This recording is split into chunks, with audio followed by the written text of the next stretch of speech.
Media আপনার হাতের মুঠায়, কিন্তু চিরকাল এই অবস্থা থাকবে না। তার জয় পুতুল স্বামীর নামে পরিচিত হোক, এটা তিনি চান না। উনি চান পুতুল জয় ইবনে ওয়াজিদ না হয়ে হাসিনা হোক, কারণ উনি স্বামীর প্রতি একটু বীতশ্রদ্ধ। একটা ডিগ্রি আছে বলে উনি 9টি ডিগ্রি সংগ্রহ করে স্বামীকে দেখাই দিয়েছেন, তোমার থেকে আমি কোনো অংশে কম নই। যে মহিলা নিজের স্বামীকে সন্তুষ্ট করতে পারে না, একটা স্বামীর মনোতুষ্টি করতে পারে না, স্বামীকে শ্রদ্ধা জানাতে পারে না, আল্লাহর জান্নাত তার জন্য হারাম। দেশের 12 কোটি মানুষকে তিনি কি সম্মান দিবেন? স্বামীর সম্মান যার কাছে নাই, স্বামীর মর্যাদা যার কাছে নাই। সুতরাং আজকে টেলিভিশনে যতই বক্তৃতা করেন, টেলিভিশন আজকে আপনার মিডিয়া আপনার হাতের মুঠায়, কিন্তু চিরকাল এই অবস্থা থাকবে না। পণ্ডিত জওয়াহরলাল নেহেরু একবার পাগলা গারদে গিয়েছিলেন, কি বলে এটাকে, মেন্টাল হসপিটাল। তো পাগলেরা পণ্ডিত নেহেরুকে দেখছে মাথায় কেস্টে টুপি, শেরওয়ানি, চশমা জামা, হাতে ছড়ি, দেখতে তো মানানসই সুপুরুষ। পাগলেরা বলছে তুমি কে গো? উনি বলছেন আমাকে চেনো নাই, আমি হচ্ছি ভারতের প্রধানমন্ত্রী পণ্ডিত জওয়াহরলাল নেহেরু। পাগলরা বলছে ও এই কথা। আমরা যখন এই পাগলা গারদে আসছিলাম, এই তোমার মতো এরকম লম্বা লম্বা কথা আমরাও বলেছি, থাকো কিছুদিন আমাদের সাথে, তোমার মাথাও ঠান্ডা হয়ে যাবে। সুতরাং মাথা তো এখন খুব গরম, যার জন্য গরম গরম কথা বলছেন। ত্রাণ সাহায্য দিতে যায় আর আপনি বলেন ওরা নাটক করে। বিরোধী দলের নেত্রী, দেশ নেত্রী বেগম খালেদা জিয়াকে ত্রাণ সামগ্রী বিতরণ করতে না দিয়ে এলাকার লক্ষ লক্ষ মানুষকে, বনি আদমকে বঞ্চিত করেছেন আপনি। এদেশের বর্ষিয়ান জননেতা যিনি রাজনীতি করেছেন আপনার বাবার সাথে, সেই পিতৃতুল্য মর্যাদা সম্পন্ন নেতা অধ্যাপক গোলাম আজমকে মিরপুরে ত্রাণ সামগ্রী বিতরণ না করতে দিয়ে গোলাম আজমের সাথে বেয়াদবি করেছেন। আপনার এই বেয়াদবির শাস্তি আপনাকে পেতে হবেই হবে।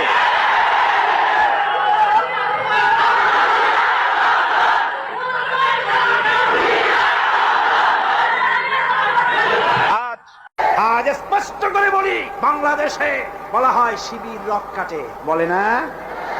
এদেশের দেশ পরিচালনার শীর্ষস্থানে বসা এমন এক ব্যক্তির সঙ্গে আমার কথা হচ্ছিল। তিনি বললেন শিবির তো রক কাটে। আমি বললাম আপনি দেখছেন? কয় না, আমার তো দেখার কথা না। জানলেন কি করে? বলল যে পত্র পত্রিকায় লেখে, সব পত্রিকায় আসে সমানে রক কাটে। আমি বললাম পত্রিকার সকল কথা কি আপনি বিশ্বাস করেন? কয় সব পত্রিকায় লেখে, যখন বিশ্বাস না করে যাই কই। আমি বললাম তাহলে তো পত্রিকায় সব কথাও লেখে বর্তমান সরকার অযোগ্য, অথর্ব, অদক্ষ, দেশ চালাইতে পারে না, এটাও বিশ্বাস করেন? বেচারি আটকে গেল, জবাব দিতে পারলো না। এই কথাটা কেন মাথায় ঢোকে না? একটা মানুষের রক কাটা সহজ না গুলি করে মারা সহজ? কোনটা সহজ? যেখানে অস্ত্র পাওয়া যায়, লাখ লাখ অস্ত্র পাওয়া যায় চিরবাবের মতো, সেইখানে একটা মানুষ ঠাইসা ধরিয়া তার রক্তটা কাটতে তো সময় লাগে। সে চিৎকার মারতে পারে, লোকজন ডাকতে পারে, রক কাটতে কেন গুলি করে তোমার রিবেতে পারে? সুতরাং আসল কথা হলো, শিবিরের মতো একটা পবিত্র ছাত্র সংগঠন থেকে গোটা নতুন প্রজন্মকে মাহরুম করার জন্য এই অপপ্রচার শুরু হয়েছে।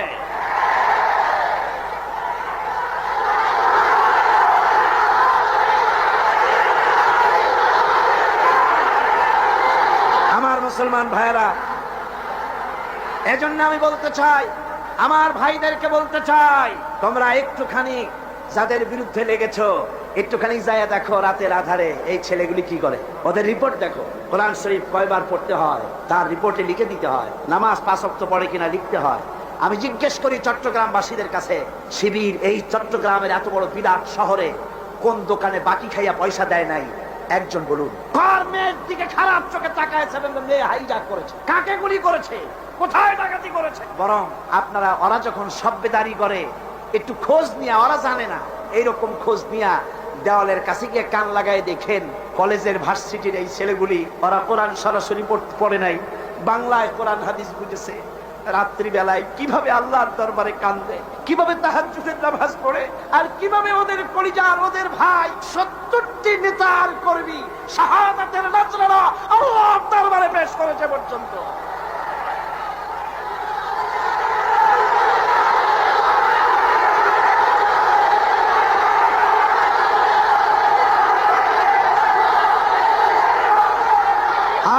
আমি আজ এই বিশাল জনসমুদ্রের পক্ষ থেকে বলতে চাই, চট্টগ্রাম বিশ্ববিদ্যালয়ের বাইরে একটা ছেলেকে কে বা কারা মারলো, সেই জন্য বিশ্ববিদ্যালয় বন্ধ করে দেওয়া হলো। কতদিন কেউ জানেন না?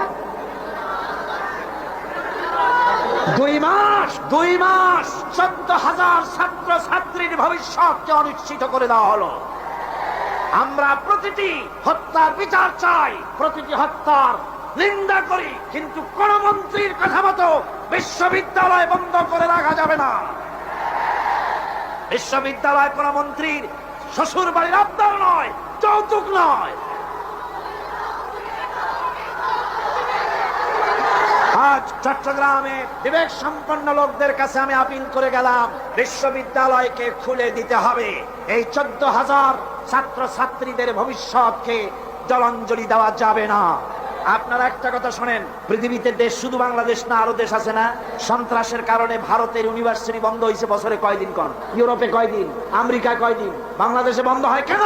আর কারণ পেঁয়াজ রসুন যেমন এখন ভারত থেকে আমদানি করা লাগে, মুরগির ডিমের থেকে কসমের ডিম আমদানি করা লাগে, সুই থেকে শুরু করে প্লেনের পার্টস পর্যন্ত ভারত থেকে আনা লাগে। বাংলাদেশ এখন ভারতের কলোনি, ভারতের মার্কেট, ঠিক কিনা? সুতরাং পেঁয়াজ রসুন যেমন আমদানি করা লাগে, ডাক্তার, ইঞ্জিনিয়ার, প্রফেসর তাও যেন ভারত থেকে আনা লাগে। এই জন্য কলেজ বিশ্ববিদ্যালয় বন্ধ করে দেওয়া হচ্ছে।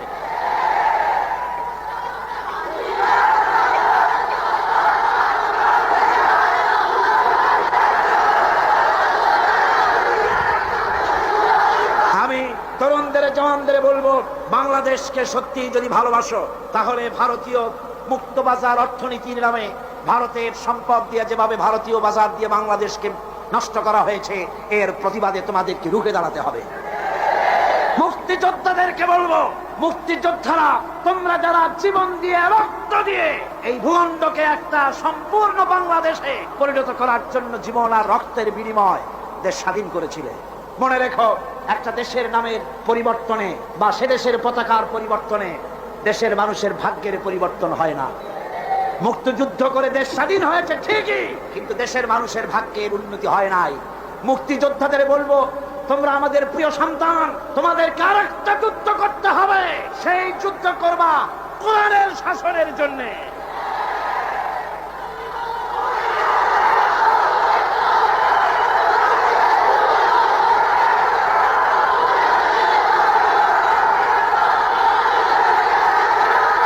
মুক্তিযোদ্ধারা, সমস্ত মুক্তিযোদ্ধাদের প্রতি আমার আবেগ ভরাই আবেদন রইল, বাংলাদেশকে ইসলামী শাসন প্রবর্তন করার জন্য আপনারা আপনাদের অবদান রাখুন। কিয়ামতে পুরস্কার পাবেন আল্লাহর দরবারে, কোনো সন্দেহ নাই। যুবকদের ব্যাপারে সর্বশেষ কথা, কোরআন পড়ো, হাদিস পড়ো, বখাটেপনা, মাস্তানিপনা, সাদাবাজি বন্ধ করো। সত্যিকারের মুসলমান হয়ে আল্লাহর দ্বীনের দিকে এগিয়ে আসো। জান্নাত তোমাদের জন্য অবধারিত। বুড়া মানুষ একটাও ভেস্তে যাবে না কিয়ামতে। বুড়া মানুষ একটাও ভেস্তে যাবে না, কালো মানুষ একটাও ভেস্তে যাবে। বুড়া মানুষরা আবার অসন্তুষ্ট হন। আপনি যখন ভেস্তে যাবেন, আল্লাহ আপনারে জওয়ান বানায় দিবেন। কারণ ভেস্তে এত নিয়ামত যা বুড়ারা খাইয়া হজম করতে পারবে না, ভেস্ত নষ্ট করে ফেলাবে। এই জন্য সব উরুবান আতরাবা, সমবয়স্ক বয়স্ক আল্লাহ করে দিয়ে দিবেন। কান সুবহানাল্লাহ। জওয়ানদের ব্যাপারে এই আবেদন রইল। আর একটি কথা না বললে নয়, সেটা হচ্ছে এনজিও। সেটা কি? এনজিও বাংলাদেশে বড় রকমের একটি সমস্যা। এনজিও, সব এনজিও খারাপ তা নয়, কয়েকটা এনজিও আছে ইসলামের মারাত্মক শত্রু। বাংলাদেশে ইসলামের শ্রেষ্ঠ শত্রু হচ্ছে ব্রাক, 2 নম্বরে কারিতাস, 3 নম্বরে অক্সফাম। 52টা ইসলাম বিদ্বেষী এনজিও বাংলাদেশে কাজ করছে। আমাদের দেশে বামপন্থীরা এতদিনে খয়রাত করতো, ভিক্ষা করা ছাড়া উপায় থাকতো না, যেহেতু রাশিয়া তো শেষ। এনজিওরা এদের সকলকে চাকরি দিয়ে দিছে। আর এদের পত্রিকা হলো, এনজিওদের পত্রিকা হলো, ওর নাম রাখছে জনকণ্ঠ, আসলে এটার নাম হলো জঘন্য কণ্ঠ। এই জঘন্য কণ্ঠ আজকের কাগজ, ভোরের কাগজ, সকালের কাগজ, বাংলা বাজার, সবুজ বাংলা, আলামী, যতগুলি পত্রিকা সব ভারতের টাকা দিয়া পত্রিকাগুলি পরিচালিত হয়। এনজিওরা এই পত্রিকার মাধ্যমে ওলামাদেরকে ফতোয়াবাজ বলে গালি দেয়, ঠিক কিনা? ওরা নিজেরা মতলববাজ, তাই আলেমদের বলে ফতোয়াবাজ। ওরা তুত গাছ লাগাইছে, জানেন তো তুত গাছ? বগুড়ায় গেলাম, ওরা কয় যে আলেমেরা সব তুত গাছ কাটছে। আমরা আলেমদের খাইয়ে খাইয়ে কাম নাই, তুত গাছ কাটবো। তুত গাছ লাগাইছো না তুমি? কেন তুত গাছ লাগিয়েছ? আমার দেশে সুতার প্রয়োজন, রেশমের এত কাপড় পরবে কোন বড় লোক? তারপর যদিও রেশমি কাপড় দরকার, আমি মানলাম, সেজন্য এক জায়গায় শত শত বিঘা জমি কেন, সেখানে তোমরা তুত গাছের চাষ করো। কিন্তু মাইলের পর মাইল রাস্তার দুই ধারে তুত গাছ লাগাইয়া উদ্দেশ্যটা কি? কারা সংরক্ষণ করবে, কারা পোকা চাষ করবে, কারা তুত আহরণ করবে? আসল উদ্দেশ্য কি জানেন? আসল উদ্দেশ্য হলো দেশ যাতে বনায়ন করে দেশ সমৃদ্ধ না হয়। একটা মেহগনি গাছ লাগালে 15 বছর পর মেহগনি গাছের দাম হবে 20,000 টাকা, সেখানে তুত গাছ 20 বছর পরে দাম হবে না 10 টাকাও। বাংলাদেশের এই বনায়নের বিরুদ্ধে তুত গাছ লাগিয়ে তারা বড় বড় গাছ লাগাবার পথকে বন্ধ করে দিচ্ছে। সুতরাং এই বদনাম যদি তোমরা আমাদের দাও, শোনো, এই বদনাম যদি আমাদের দাও, আলেমেরা তুত গাছ কাটে, এই তুত গাছ দিয়েই আমরা তোমাদের ভূত ছাড়াবো ইনশাআল্লাহ। আজ শহর সমূহে আপনি যদি মসজিদ বানাতে চান জায়গা পাবেন না, ভূমি প্রশাসন থেকে বলবে জায়গা নাই। কিন্তু কারিতাস, অক্সফাম, এনজিওরা যদি জায়গা কিনতে চায়, চাষ বানাবার জন্য জায়গা কিনতে চায়, এই চট্টগ্রাম শহরে জায়গার অভাব হবে না। ঠিক কিনা কন? জোরে বলেন ঠিক কিনা? অদূর ভবিষ্যতে বাংলাদেশকে লেবানন এবং বৈরুত বানাবার একটা ষড়যন্ত্র নিয়ে এনজিওরা তারা কাজ করে যাচ্ছে। তারা আমাদের দেশের গরিব মানুষদেরকে খ্রিস্টান বানাচ্ছে। সুতরাং এনজিওরা তাদের অপতৎপরতা যদি বন্ধ না করে, তাহলে এই বাংলাদেশের 11.5 কোটি মুসলমানের মধ্য থেকে আবার টিপু সুলতানের জন্ম হবে, ফকির মজনু শাহর জন্ম হবে। আমরা এনজিও পিটাইয়া বঙ্গোপসাগর পার করে দেব।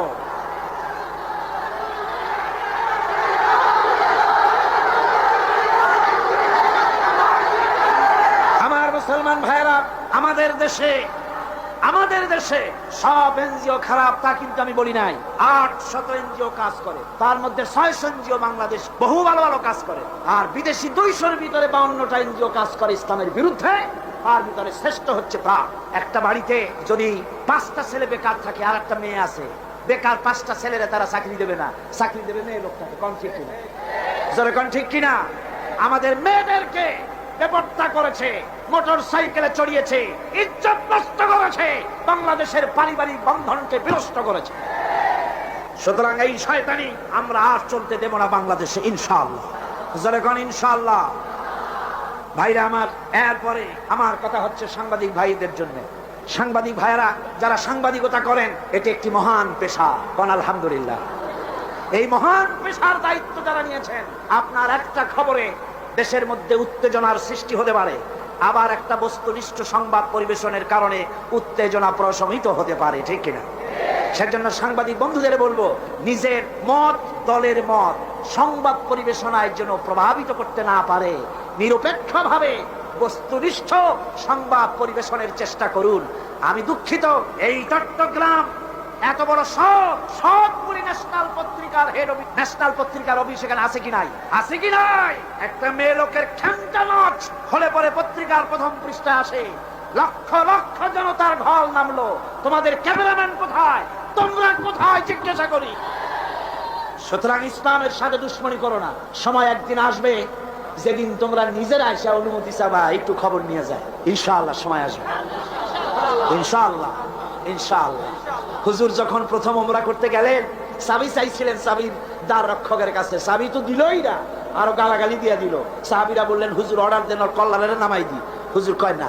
এরপরে যেদিন ফতে মক্কার দিন, সেই দিন চাবিওয়ালা আসছে, এসে কয়, হুজুর ঘরের মধ্যে ঢুকবেন না, এই নেন চাবি। হুজুর চাবি নিলেন, দরজা খুললেন, ভিতরে ঢুকলেন, মূর্তি ফেলাই দিলেন, নামাজ পড়লেন, বেরিয়ে এসে বললেন, নাও এই চাবি তোমার কাছে থাকবে, কোন জালিম ছাড়া এই চাবি তোমার কাছ থেকে কেউ নিতে পারবে। সুবহানাল্লাহ, এর নাম ইসলাম। আজ পর্যন্ত ওই চাবি সেই বংশের লোকের থাকে। ফাহাদের বাপেরও ক্ষমতা নাই ওই চাবি নেওয়ার, কারণ রাসূল বলেছে জালিম ছাড়া এই চাবি কেউ নেবে না। সুবহানাল্লাহ। আমরা সাংবাদিক ভাইদেরকে সম্মান করি, সেই সম্মানের মূল্য দেবেন। আমরা কথা বলি জাতিকে রক্ষা করার জন্য, দেশের স্বাধীনতার সার্বভৌমত্বকে টিকিয়ে রাখার জন্য। আমরা বাজে গপ্প করি না, আজে বাজে কথা বলি না, আজে বাজে গাল গপ্প বলে সময় নষ্ট করি না। জাতির চরিত্র গঠন, দেশের সার্বভৌমত্ব রক্ষার জন্য চেষ্টা করি। দেশ যদি আক্রান্ত হয়, জীবন দেবে এরা, এই যারা বসে আছে। ঠিক কিনা? যারা বলেন ঠিক কিনা? সুতরাং কথাগুলি যথাযোগ্যতার সাথে সাংবাদিক ভাইয়েরা পরিবেশন করুন। আপনাদের জন্য এটাই রইল আমার আবেদন। এরপরে আমি বলবো, ওলামা সমাজের ব্যাপারে কথা বলবো। বক্তৃতা শেষ করে নিয়ে আসছি, মুনাজাতের দিকে এগিয়ে যাচ্ছি। ওলামাদের ব্যাপারে বলবো, ওলামা হাজারাত, আপনারা হচ্ছেন দ্বীনের আমানত আপনাদের কাছে। আলহামদুলিল্লাহ, এই মাহফিলে আমি যদি হাত উঁচু করতে বলি, কয়েক হাজার আলেম উস্তাদ এখানে আছে। এমনকি মাহফিলের ভিতরে মঞ্চে জায়গা দেওয়া তো সম্ভব না। আমারে যারা পড়াইতে পারে, আমি যাদের জুতা বহন করার যোগ্যতা রাখি না, এরকম বড় বড় আলেম এই মাহফিলের মধ্যে বসা আছে। কোন সুবহানাল্লাহ, জোরে কোন আলহামদুলিল্লাহ। আমি ওলামাদের খেদমতে আরজ করব, আসুন আমরা এক হই, ন্যাক হই, ঐক্যবদ্ধ ভাবে গোটা জাতিকে সহি রাহনুমাই দেওয়ার তৌফিক আল্লাহ যেন আমাদের দেন। জোরে কোন আমিন। ওলামাদের মধ্যে গালাগালি দেওয়া, ফতোয়াবাজি করা, এগুলি বন্ধ করে দিতে হবে। এগুলো আগের থেকে অনেক কমছে, ঠিক কিনা? কন কমছে কিনা? আলহামদুলিল্লাহ অনেক কমেছে। আগে তো খালি কইতো কাফের, ও কাফের, সে কাফের, পরে যে কাফের মনে না করে সেও কাফের। ওই কাফের মরলে পরে কবরে যে ঘাস হয়, সেই ঘাস যে গরুতে খায়, সে গরুও কাফের। আবার সিলেটে আছে দল্লিন আর জল্লিন নিয়ে ঝগড়া। হায় রে কপাল, এমন ঝগড়া দল্লিন আর জল্লিন। কোন কিয়ামতে কি আল্লাহ জিজ্ঞেস করবে যে তুমি দল্লিন না জল্লিন? কোন জিজ্ঞেস করবে নাকি? একজন পীর সাহেব মার খাইলেন, জম্মের মার খাইলেন, উনি দল্লিনের পর, জল্লিন ওলারা পিটাইছে। তারপরে পীর মার খাইলে মুরিদদের অবস্থা কি হয় তা তো বোঝেন। পরের দিন হাট বার ছিল, মারামারি লাগে গেল। এ বলে তুমি কি কয়? আমি দল্লিন। আমি তো দল্লিন। পিটির উপরে দিল বসাই। হাট বারের মার লোকেরা কয় ভাই তুমি আমার ধামাটা ধরো, আমার কিলটা দিয়ে আসে। একটা শুকনা শাকনা ছেলে, সে বলতেছে আল্লাহ আমি যেন কেউ, আমি গরিব মানুষ, শুকনা মানুষ, আমি যেন কোনো দলের সামনে পড়ি না, আমার একটু বাড়ি তুমি পুষাই দাও। এই বলে মারামারি সারা বাজারে মায়, দোকানের গলি দিয়ে আসতে বাইর হয়েছে যেন কেউ না দেখে। কিন্তু কপাল খারাপ, দুই দিক দিয়ে দুইজন এসে দুই হাত ধরছে। একজনে বলে এই বেটা কি বল, আমি কিন্তু দল্লিন, তুই কি? ওই হাত যে ধরছে সে কয় আমি কিন্তু জল্লিন, সাবধান হয়ে কথা বলবি, তুই কি? যুবক ছেলে কয় ভাই আল্লাহর কসম আমি মোটে নামাজি পড়ি না। তারা দল্লিন আর জল্লিন কি? সামান্য সামান্য জিনিস নিয়ে ফতোয়াবাজি করার, গালাগালি করার কোনো মানে হয় না। ওলামায়ে কেরামদেরকে আজ এগিয়ে আসতে হবে, নেতৃত্ব হাতে নিতে হবে। বাংলার জনগণ তাকিয়ে আছে ওলামাদের দিকে। কোন আলহামদুলিল্লাহ, জোরে কোন আলহামদুলিল্লাহ। আলেমদেরকে ঐক্যবদ্ধ হওয়ার তৌফিক আল্লাহ দান করুন। তবে একটা ষড়যন্ত্র থেকে আমি জাতিকে হুঁশিয়ার করে দিতে চাই, সেটা হলো অনেক লোক আমাদের দেশে বিদেশ থেকে আসেন, নামের আগে ওলিয়ে কামেল লেখেন, আওলাদে রাসূল লেখেন, হেদায়ে মিল্লাত লেখেন, আমার দেশে নসিহত করতে আসেন, কিন্তু নিজের দেশে বাবরি মসজিদ যখন ভেঙে গেল একটা টু শব্দ করার সাহস হয় না। আদমের বোম্বাই, কর্ণাটক, দিল্লি, মাদ্রাস, আহমেদাবাদ, ক্যালকাটা, আসাম, মুর্শিদাবাদ, হাজার হাজার মুসলমানের রক্তের বন্যা বয়ে যায়। কংগ্রেসের 5 আটা উলাম বাংলাদেশে ওলিয়ে কামেল হিসাবে আমরা মেনে নিতে পারি না। যদি বাপের ছেলে হও তাহলে ইন্ডিয়ান পার্লামেন্টে দাঁড়ায় বলো নরপশুরাও, ওটা নরসীমা না, নরপশু।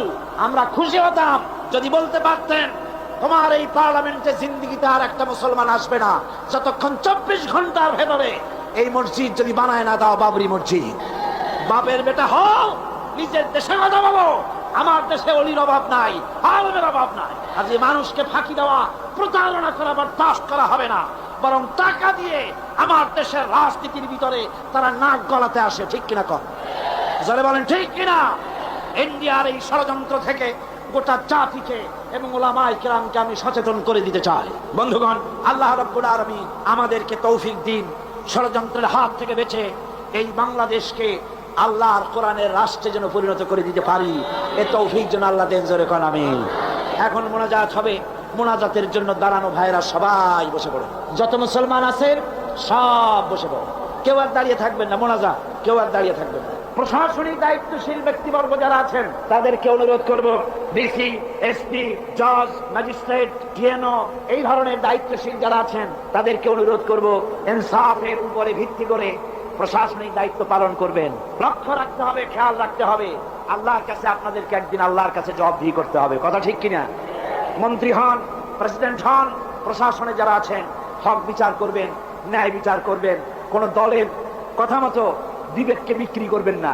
অনেক সময় আছে, আমি তো জানি অনেকের সঙ্গে মহব্বত আছে, একজন পুলিশ সুপারিনটেন্ডেন্ট, পুলিশ কমিশনার আমার কাছে বলছিলেন, কোন এক জেলার পুলিশ কমিশনার আমাকে বলছিলেন যে কাজটা করলাম বিবেকের বিরুদ্ধে, চাকরি রক্ষা করতে গিয়ে করতে হলো।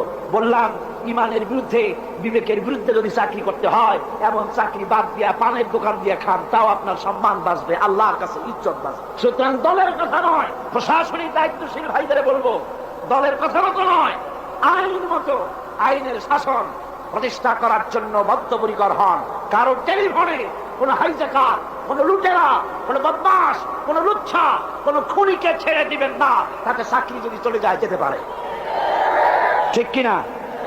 পুলিশ ভাইদের বলবো, আপনাদের বিরাট দায়িত্ব। পুলিশ ভাইরা, আপনাদের বিরাট দায়িত্ব। যে কোনো গভর্নমেন্ট আসুক, আপনাদের কাজের কোনো অভাব নাই, কষ্টটা আপনাদেরই বেশি হয় সব সময়। আপনারা ঘুষ বিবর্জিত জীবন যাপন করুন, মানুষের প্রতি ইনসাফ করুন। আল্লাহ রাব্বুল আলামিন আপনাদেরকে যারা পাহারা দেয়, আর মিডিয়া, পুলিশ, যারা শান্তি শৃঙ্খলা এবং আইন শৃঙ্খলা পরিস্থিতি রক্ষার জন্য যারা পাহারা লাগায়, তাদের সম্পর্কে রাসূল বলেছেন, আল্লাহর নবী বলেন, মুসলিম দেশের সীমান্ত এলাকায় আইন শৃঙ্খলা রক্ষার জন্য যারা পাহারা লাগায় 1টা ঘন্টা, তাহলে সারা রাত লাইলাতুল কদরে হাজরে আসওয়াদের সামনে দাঁড়ায়া সারা রাত ইবাদত করলে যত সওয়াব পাওয়া যাবে, 1 ঘন্টা মুসলিম দেশের পাহারা দিলে সেই সওয়াব পাওয়া যায়। আপনাদের চাকরি, আপনাদের ইবাদত, হালাল রুজি খান, ঘুষকে শুকরের মাংসের মতো মনে করুন। হালাল রুজি খাইয়া নামাজ পড়ুন, 5 ওয়াক্ত ডিউটির ভাগে ভাগে 5 ওয়াক্ত নামাজকে আদায় করুন। মানুষের উপরে জুলুম করবেন না। অনেক ট্যাক্সিওয়ালা আছে, খামোখা ট্যাক্সি ট্রাক রাস্তায় ধরিয়া একেবারে অহেতু তার কাছ থেকে 5 টাকা 10 টাকা আদায় না করিয়া ছাড়ি না, বহুত কষ্ট দেয়, ওরা কষ্ট পায়, ওরা বদদোয়া করে। আপনি টাকা পেলেন ঠিক, কিন্তু ট্যাক্সিওয়ালা রিক্সাওয়ালা বদদোয়া করলো, এই বদদোয়াটা লেগে গেল।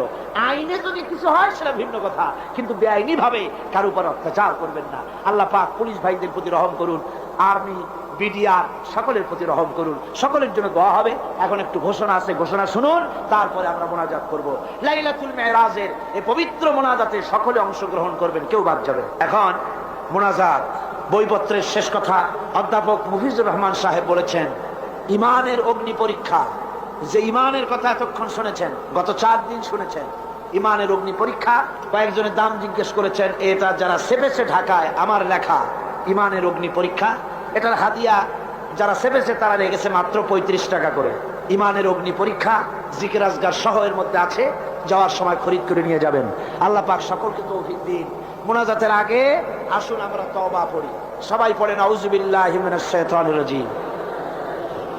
সব ভাই নামাজের কায়দায় বসেন, নামাজের কায়দায় বসুন, আর কিবলামুখী তো হয়েই আছে। আউযুবিল্লাহি মিনাশ শাইতানির রাজীম, বিসমিল্লাহির রহমানির রহিম। আস্তাগফিরুল্লাহ, আস্তাগফিরুল্লাহ, আস্তাগফিরুল্লাহ রাব্বি মিন কুল্লি যামবি ওয়া আতুবু ইলাইহি লা হাওলা ওয়ালা কুওয়াতা ইল্লা বিল্লাহিল আলিয়্যিল আযীম। আয় আল্লাহ তাআলা, আমি আর জীবনে কখনো শরীয়তের ওজর ছাড়া ফরজ নামাজ, ফরজ রোজা ছেড়ে দেব না। সবাই বলেন ইয়া আল্লাহ। এই মুহূর্ত থেকে মদ, জুয়া, মিথ্যা, সুদ, ঘুষ, জেনা, অশ্লীলতা, পাপাচার, মিথ্যা, অহংকার, সব রকমের কাবায়ের থেকে তোমার কাছে তওবা করতেছি। তওবা ইয়া রব্বি, তওবা ইয়া রব্বি, তওবা ইয়া আল্লাহ, তওবা ইয়া আল্লাহ, তওবা ইয়া আল্লাহ। লা ইলাহা ইল্লাল্লাহু মুহাম্মাদুর রাসূলুল্লাহ। আশহাদু আল্লা ইলাহা ইল্লাল্লাহু ওয়াহদাহু লা শারীকা লাহু ওয়া আশহাদু আন্না মুহাম্মাদান আবদুহু ওয়া রাসূলুহু। আল্লাহুম্মা আমিন। রব্বানা যালামনা আনফুসানা ওয়া ইন লাম তাগফির লানা ওয়া তারহামনা লানাকুনান্না মিনাল খাসিরিন। রব্বানা যালামনা আনফুসানা ওয়া ইন লাম তাগফির লানা ওয়া তারহামনা লানাকুনান্না মিনাল খাসিরিন। রব্বানা লা তুযিগ কুলুবানা বা'দা ইয হাদাইতানা ওয়া হাব লানা মিন লাদুনকা রাহমাতান ইন্নাকা আনতাল ওয়াহ্হাব।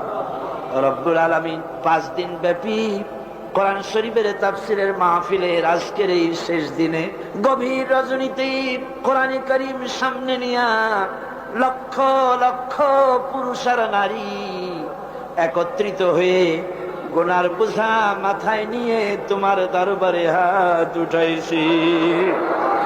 রব্বুল আলামিন, এই 5 দিনে আলোচনা করতে গিয়ে আমি মানুষ, বলার মধ্যে যদি কোনো ভুল করে থাকি আমি বিনীতভাবে তোমার কাছে মাপ চাই।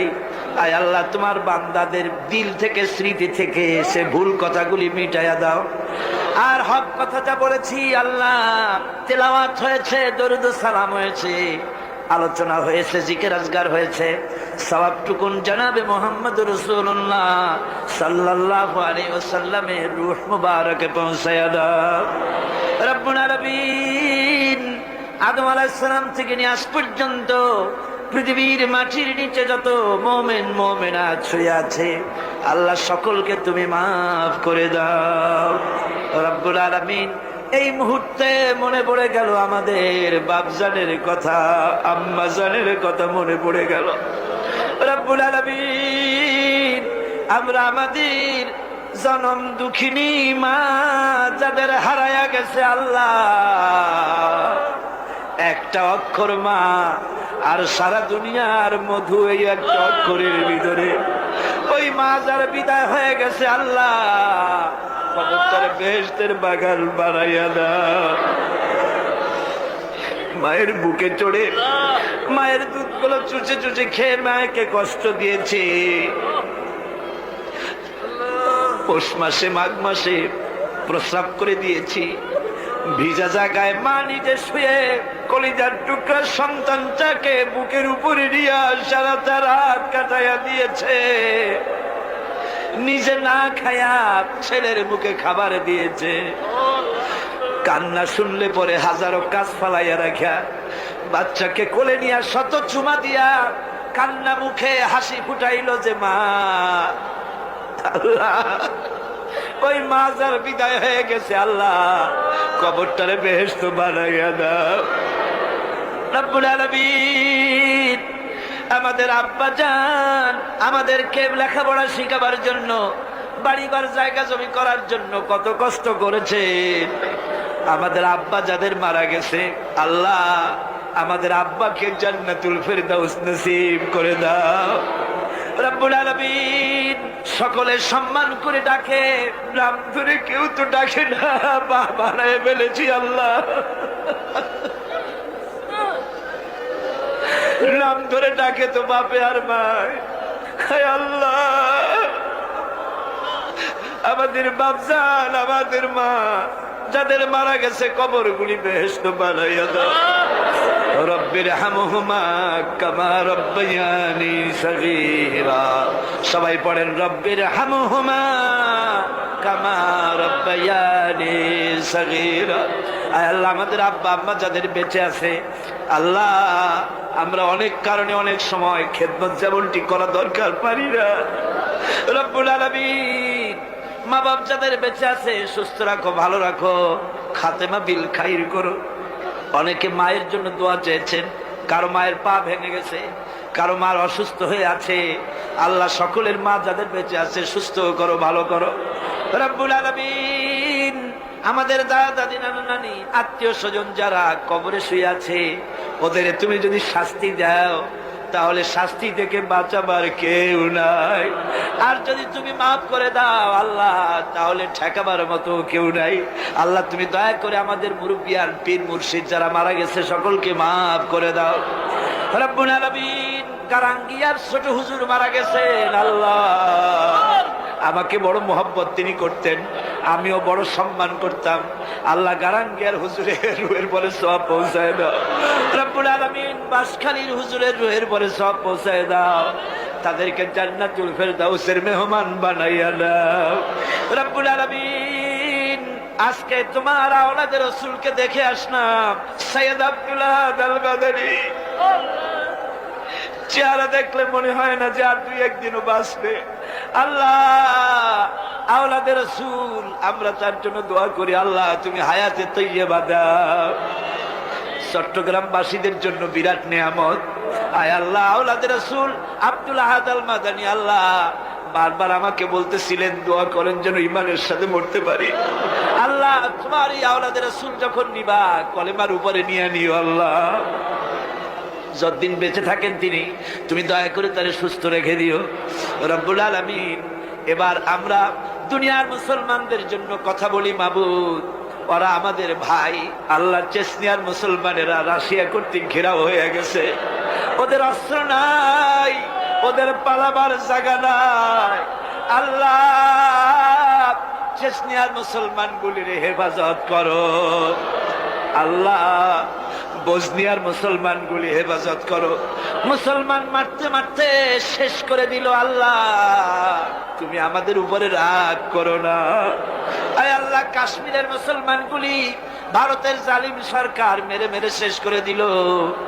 আল্লাহ, কাশ্মীরের স্বাধীন বানাইয়া দাও, বসনিয়ারে স্বাধীন বানাইয়া দাও, চেচনিয়ারে স্বাধীন বানাইয়া দাও, আলজেরিয়া স্বাধীন বানাইয়া দাও। সোমালিয়ার মানুষ না খেয়ে মরে গেল, আল্লাহ তাদের খাবার দাও। আল্লাহ, আমাদের অনেক দোষ, অনেক গুনাহ আছে, স্বীকার করি। আমরা নাফরমান তাও স্বীকার করি, আমরা গুনাহগার তাও স্বীকার করি। কিন্তু আল্লাহ, আমাদের তো একটা ভালো পরিচয় আছে বাবু, সে ভালো পরিচয়টার দিকে একটু তাকাও। আমাদের ভালো পরিচয় হলো আমরা তোমার হাবিব মুহাম্মদ সাল্লাল্লাহু আলাইহি সাল্লামের উম্মত। আল্লাহ রব্বুল আলামিন, এবার আমরা নিজেদের কথা বলি। গুনাহ করে করে পিছনের জীবনটাকে নষ্ট করে ফেলেছি। গুনাহ ছাড়া কিছু নাই, লাফারবাড়ি করছি। কোন গুনাহ বাদ আছে যা করি নাই? আয় আল্লাহ, কিয়ামতের দিন তুমি যদি জিজ্ঞেস করো যৌবনকাল কেমনে কাটাইছো, জবাব দেওয়ার পথ রাখি নাই। তুমি যদি জিজ্ঞাসা করো টাকা কামাই করেছো কোন পথে, জবাব দেওয়ার পথ রাখি নাই। তুমি যদি জিজ্ঞাসা করো খরচ করেছো কোন পথে, জবাব দেওয়ার পথ রাখি নাই। আল্লাহ গো, তো আমাদের কাছে তোমার যা দেনা ছিল তুমি সব শোধ করছো। আমাদের চোখ দিয়েছো, নাক দিয়েছো, কান দিয়েছো, বিবেক দিয়েছো, বউ দিয়েছো, বাচ্চা দিয়েছো, টাকা দিয়েছো, পয়সা দিয়েছো। যার যোগ্যতা রাখি না তাও দিয়েছো। তোমার দেনা তো তুমি শোধ করে দিয়েছো, কিন্তু বান্দা হিসাবে মনিবের যা পাওনা আছে আমরা তো কিছুই শোধ করতে পারি নাই। আয় আল্লাহ, এই ঋণ শোধ করার একটাই পথ আছে। আল্লাহ, আমাদের তুমি মাফ করে দাও। আল্লাহ আল্লাহ আল্লাহ, তুমি একটু তোমার এই চট্টগ্রামের দিকে একটু তাকাও, তোমার আরশ থেকে একটু তাকাও, তোমার আরশ থেকে একটু তাকাও। তোমার বান্দা বান্দিরা কেমনে কান্দে দেখো। আমার ভাইরা মাথা নিচু করে কান্দেন, ভালো করে কাঁদে, চোখের পানি ভালার। রাসূলুল্লাহ বলেছেন জাহান্নামের আগুন 7টা দরিয়ার পানিতে নেবে না, চোখের পানিতে নিভে যায়। আল্লাহ, জাহান্নামের আগুনে আমরা জ্বলতে পারবো না। আল্লাহ, জাহান্নামের আগুন আমাদের জন্য তুমি হারাম করে দাও।